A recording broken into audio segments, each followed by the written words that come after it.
Sa gitna ng tahimik na bayan ng Blackwell na matatagpuan sa gitna ng mga sinaunang puno at tinutubuan ng mga halaman, nakatayo ang kahanga-hangang figura ng Blackwell Manor.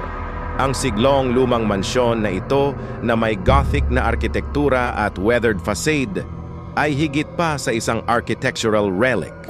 Ito ang sentro ng isang nakagigimbal na alamat na nagmumulto sa bayan sa loob ng maraming henerasyon. Nagsimula ang kwento sa mga tahimik na bulong sa mga taong bayan na ipinasa mula sa isang henerasyon hanggang sa susunod.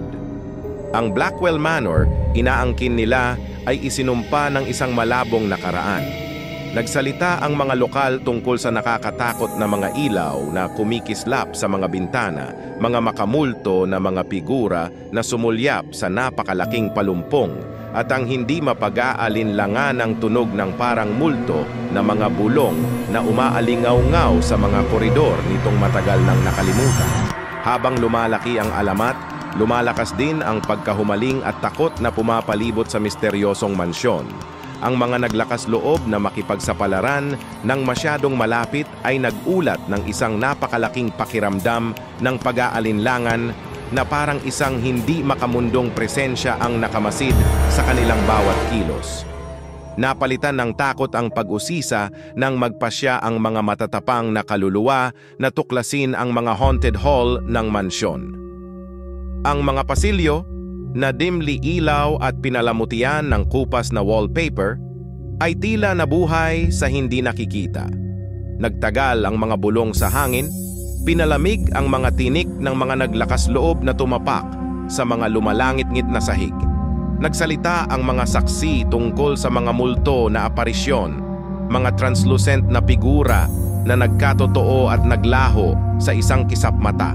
Ang ilan ay nagsasabing narinig nila ang malungkot na sigaw ng mga hindi nakikitang nilalang. Ang kanilang presensya ay nagiiwan ng hindi maalis, na marka sa mga alaala ng mga naglakas loob na mag-imbestiga. Ang mga kwento ng bayan ay nakakuha ng atensyon ng mga paranormal na investigador na naglalayong malutas ang mga misteryo ng Blackwell Manor.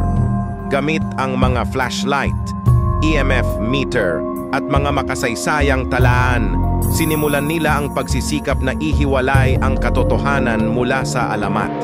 Sa kanilang pagsisiyasat sa kasaysayan ng mansyon, natuklasan ng mga investigador ang mga kuwento ng mga kalunos-lunos na pangyayari, mga hindi maipaliwanag na pagkawala at isang madilim na pamana na tila tumatagos sa bawat sulok.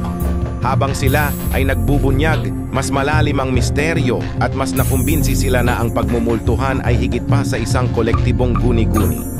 Sa kanilang pagsisiyasat, ang koponan ay natitisod sa isang luma at maalikabok na attic na naglalaman ng koleksyon ng mga nakalimutang artifact. Sa kanila, isang vintage na manika ang namumukod tango. Ang porselana nitong mukha ay nagyelo sa isang nakakatakot na ekspresyon.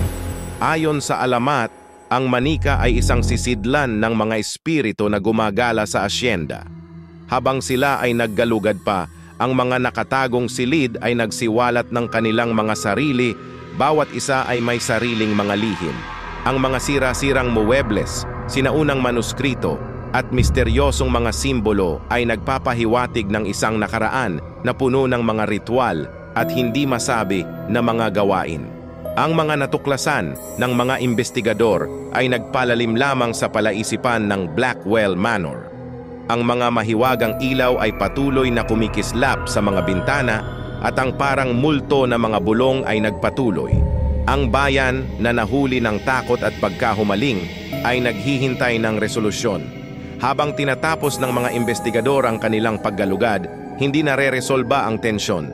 Ang madilim na kasaysayan ng manor, ang mga makamulto na pagpapakita at ang hindi maipaliwanag na mga kababalaghan ay nag-iwan sa bayan na pinagmumultuhan ng multo ng Blackwell Manor, isang lugar kung saan ang linya sa pagitan ng mga buhay at mga patay ay lumabo sa isang walang hanggang misteryo, naghihintay na malutas ng mga sapat na matapang upang harapin ang hindi alam.